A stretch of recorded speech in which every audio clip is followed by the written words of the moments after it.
«1992 թվականի հունվարի 28-ին ընդունվեց Հայաստանի Հանրապետության պաշտպանության վերաբերյալ որոշումը, դրանով ազդարարելով Հայոց բանակի ստեղծումը։ 34 տարի անց նույն օրը Առնո Բաբաջանյանի անվան համերգասրահում կայացավ համերգ նվիրված Հայոց բանակի կազմավորմանը։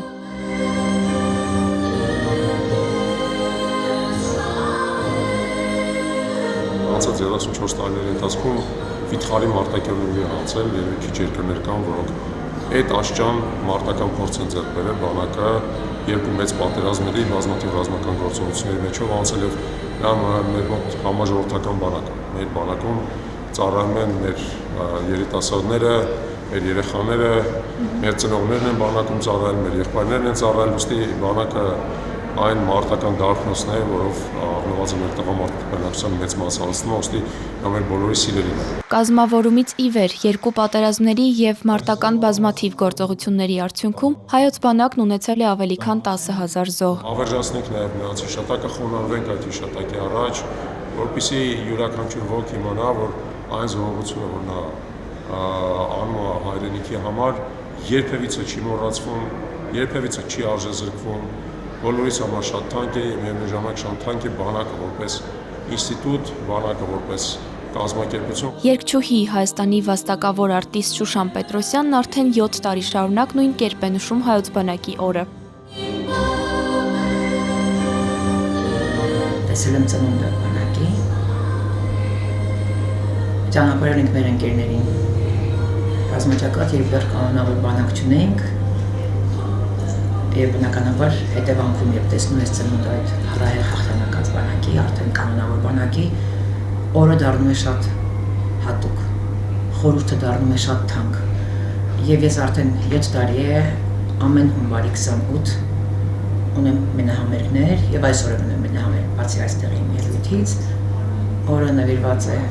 օրվա խորհրդին, մեր հայոց հաղթանակած, երկու անգամ հաղթանակած բանակին։ Մեր ոգեղեն, մեր արի, մեր ուժեղ բանակին։ Ինչ չունենք այսօր, չունենք այն ինչով որ բանակ չեն պահում։ Բանակը պետք է սպեղանել, ոգին պիտի վերադառնա եւ ամենակարևորը, որպեսզի այն լինի լիարժեք արի եւ հաղթանակած իր վաղեմի այդ կոչումները վերածնած, արժանապատվություն է պետք վերադարձնել։ Պիտի արժանապատվություն վերադարձնել, որպեսզի չունենանք եւ մոռացության չտանք բոլոր այն հաղթանակները, որ ունեցել ենք։ Դա շատ կարևոր է։ Փառք ու պատիվ մեր տղերքին։ Հայաստանի վաստակավոր արտիստ Արսեն Գրիգորյանը նշում է, որ բանակը երկրի ու ժողովրդի անվտանգության երաշխավորն է եւ յուրաքանչյուրը պարտավոր է արժևորել այն։ Բանակը հպարտություն է եւ ես վստահ եմ, որ մեր ժողովուրդը գիտակցում է բանակի նշանակությունը դերը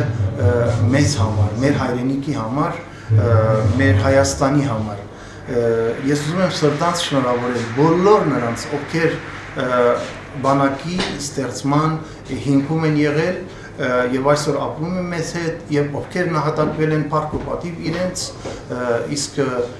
ընդհանրապես այսօր մեր հայրենիքի սահմանները պաշտպանող մեր զինվորներին ուզում եմ ասել, որ ամբողջ ժողովուրդը, մեր հայ ժողովուրդը շնորհակալ է ձեզ, որ դուք պաշտպանում եք մեր այսօրը, մեր երեկը եւ գալիքը։ 34 տարի անց էլ Հայոց բանակը շարունակում է իր պատվավոր գործը, պահպանելով հայ ժողովրդի անվտանգությունն ու խաղաղ ապրելու իրավունքը։